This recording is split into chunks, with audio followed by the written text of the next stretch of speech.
it, you make $10,000, but a random person dies. What would you do? A normal person would get hesitant. A health insurance company would get an auto clicker. See, for United Healthcare, this isn't a random button. It's a denial button. And it's not hurting random people. It's hurting people who've been paying United thousands of dollars a year for insurance, under the promise that when they get sick, United will cover their expensive medical care. This auto clicker also exists in real life. It's called NH Predict. It's an AI tool that automatically rejects people's requests for medical treatment with an alleged 90% error rate. Armed with this tool, United is infamous for its denials. The most cited number is that they denied 33% of treatment requests, but this was based on pretty incomplete data. United doesn't release their actual numbers, and they tell employees not to answer questions about their decision-making, so we don't have much information. But we do know that 1 in 3 doctors have seen insurance delays lead to a serious adverse event, anything from hospitalization to death, with many doctors complaining specifically about United. You have a life-threatening condition, you have insurance, it should be covered, period. And they are fighting it with technicalities. This is United Healthcare. Apart from denying to do the one thing they promised to do, United also gives secret bonuses to try and keep patient care. So United does actually pay out a majority of their revenue on treatment requests. But they're okay with this, because in many cases, they own the hospitals that get the money. United is affiliated with 10% of all the doctors in the US, and their pharmacy company controls 20% of the market. So United collects insurance money, then pays it to their own medical care providers at inflated rates. But even more insane is that United also owns a company that supplies medical loans to doctors and patients. So if United denies to pay your medical bill and you have to go into debt to afford your treatment, they make money off that too. And the United Health Group makes money off all of them.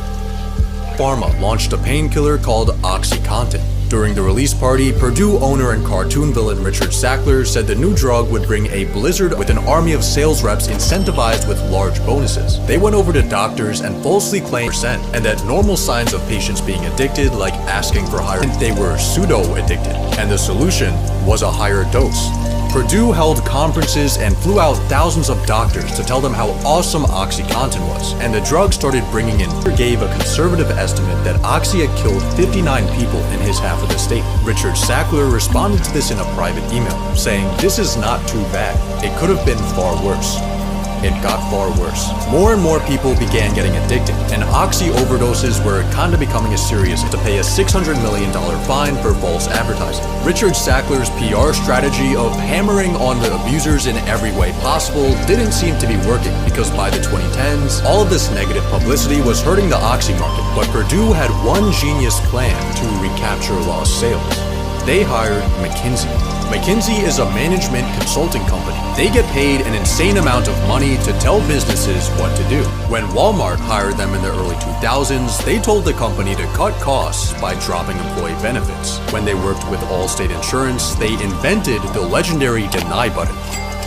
So needless to say, McKinsey and Purdue Pharma were the perfect match. McKinsey cooked up what they called the OxyContin Sales Engine Turbocharge Plan. It involved advertising how Oxy reduces stress while countering the emotional messages from mothers with teenagers that overdosed. McKinsey also suggested giving refunds to pharmacies for every customer who got addicted. But even Purdue was like, bro, come on, that's too far. There's no way you just said that. With McKinsey's help, Purdue went on a generational marketing run, and opioids were printing them money. But by 2019, they were facing some lawsuits. 1,000 lawsuits. This is not too bad. It could have been far worse. $2 trillion of lawsuits.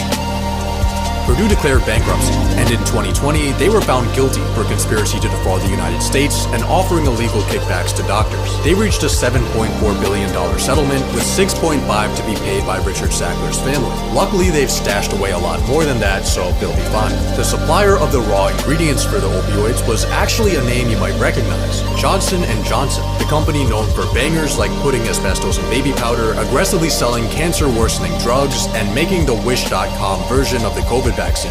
They had to pay $5 billion. A few other opioid pushers added another 21, and McKinsey paid $650 million. No one from these companies went to jail, except for one guy at McKinsey for obstructing justice. Not only did these companies' schemes cost hundreds of thousands of lives, but they also permanently damaged trust in the entire industry. If you wonder why people are skeptical of medicine and pharma, this is why. Purdue